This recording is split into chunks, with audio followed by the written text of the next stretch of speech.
If you are using a Cricut for this project, go ahead and open up Cricut Design Space and click New Project. Click Upload, Upload Image, Browse, and then locate the SVG file named Mushroom Top and click Open. Click Upload, and then select the uploaded design and click Add to Canvas. Once this is on your canvas, go ahead to the Layers panel and select each horizontal line, and select Pen from the Operation menu. Then select all the layers and copy and paste as many as possible to fit in a 12 by 12 space. I'm using my Mac right now, and I'm using Command-C, Command-V on my keyboard to copy and paste. If you want, you can utilize the Align tool up above just to make sure everything is straight and even.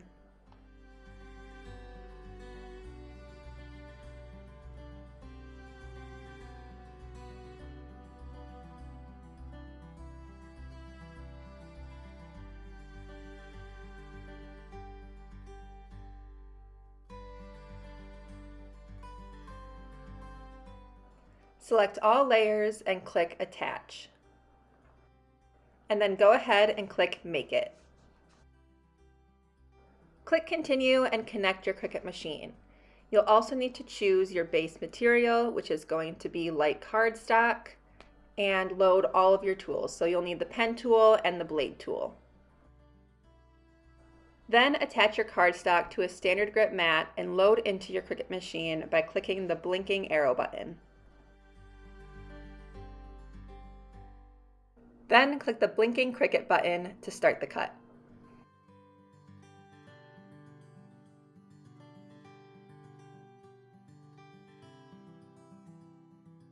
Once the cut is complete, unload the mat by clicking the blinking arrow button. Peel away the unneeded cardstock and remove all the pieces.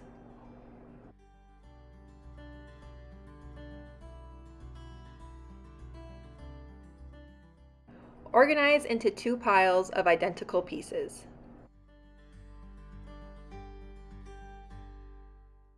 You will need to cut a total of 60 halves, or 30 of each half. Now let's cut the mushroom bottom. Select New and choose between Save or Replace. I chose Replace. And click Upload, Upload Image, Browse, locate the SVG file named Mushroom Bottom and click Open. Click Upload, select the upload design and click Add to Canvas.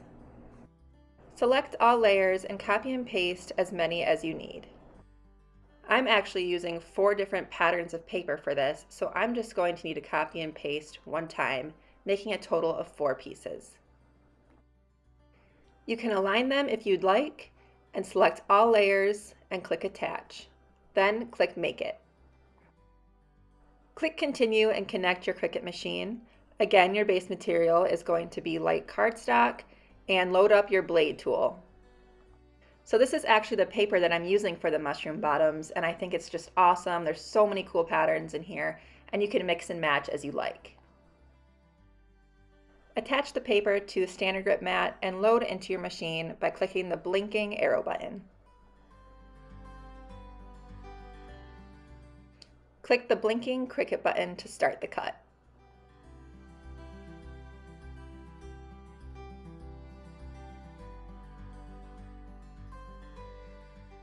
Unload by clicking the blinking arrow button once more. Peel away the extra cardstock and remove all the pieces.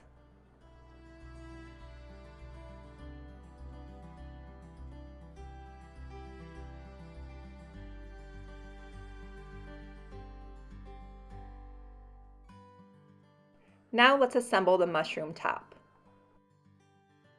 Take 1 piece and apply a thin layer of glue on the line. Push the flat side up against the straight edge. This piece of wood worked perfectly for me. And then grab a piece of the opposite half and lay on top in a line. Press down with fingers. Then apply a thin layer of glue on the line on this piece. Push the flat side up against the straight edge and lay a piece of the opposite half on top and align. Press down with fingers. Keep on gluing all of the halves this way. You should end up with a different half on top than the one you started with.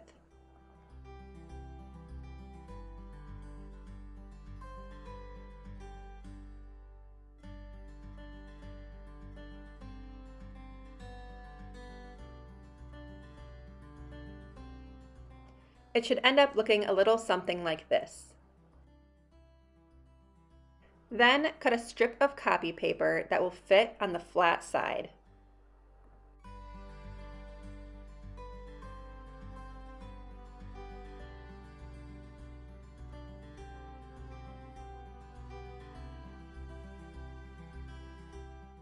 Hold the paper firmly and apply a generous amount of glue to the flat side.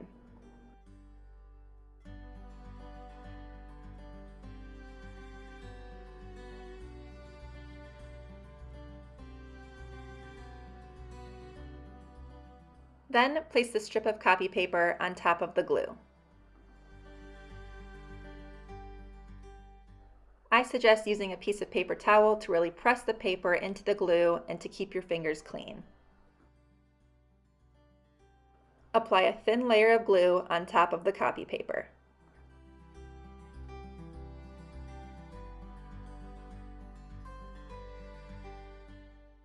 Set aside and allow the glue to dry completely. Once completely dry, apply a thin layer of glue to the line and along the edge.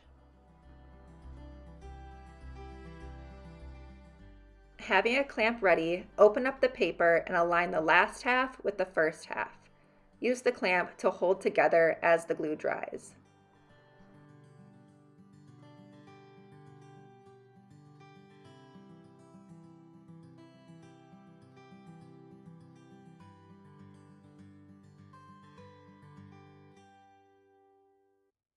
As that dries, let's work on the mushroom bottom. Apply a layer of glue to the back side of one of the pieces.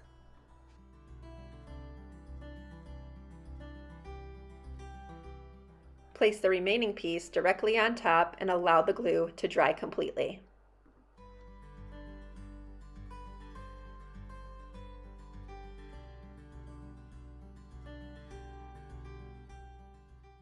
Now that your mushroom top and bottom are fully assembled, it's time to attach the cording. Using the thick cording, tie a knot leaving a small loop.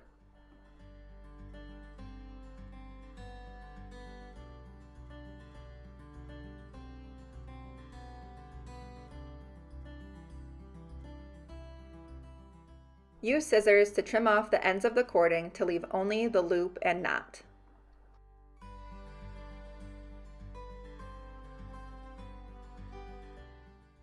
Then cut a piece of the thin cording about 5 to 6 inches long and fold in half and thread through a needle.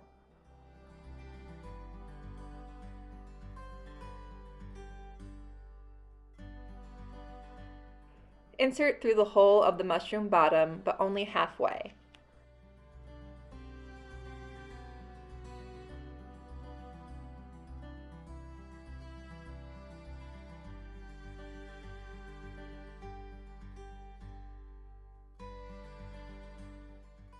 Then insert the ends of the cording through the loop that is created and pull tight.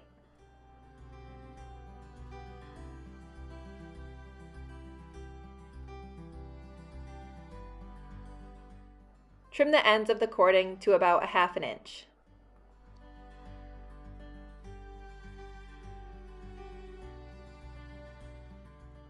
Apply hot glue to the knot you created earlier.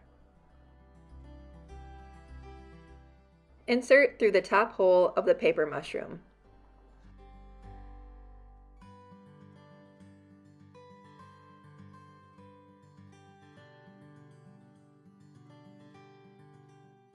Apply a dab of hot glue to the thin cording.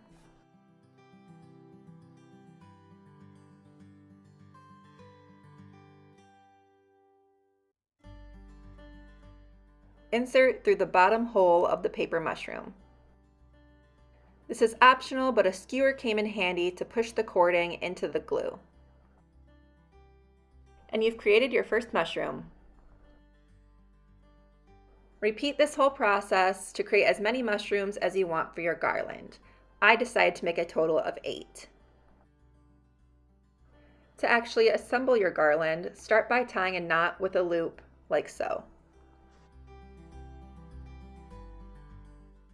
Decide how long you want your garland to be. Mine was 6 feet long. And starting from the knot, measure that distance.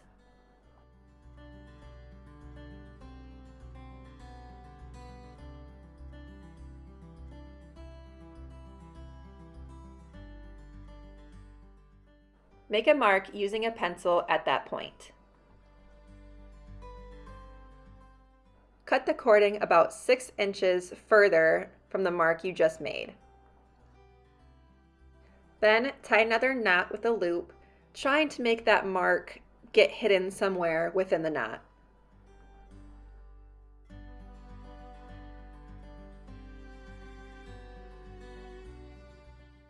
And this is what it should look like.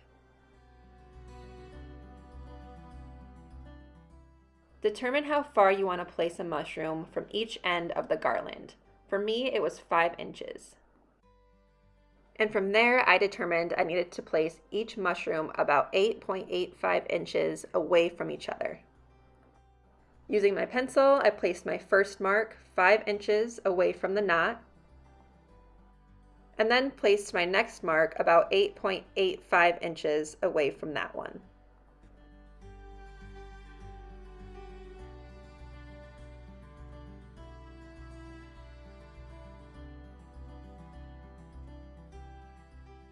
I kept going with 8.85 inches, and I should be left with about 5 inches at the end.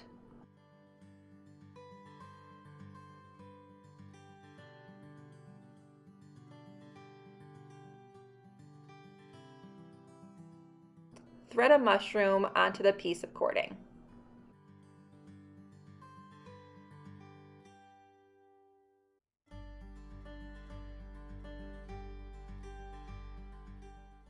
Align the mushroom on top of the pencil mark and tie a knot with the cording to secure.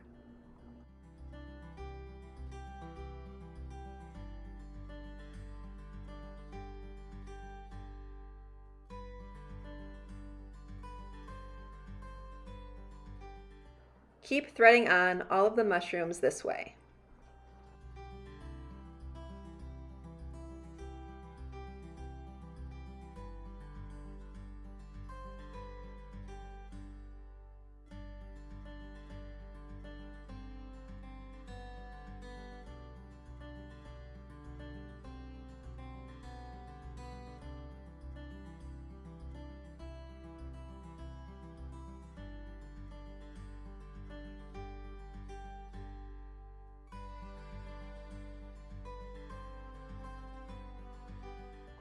If you want, you can trim the tails off the knots.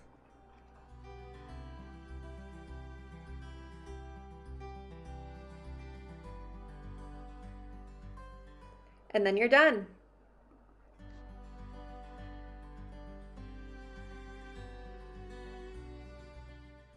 Thanks for watching.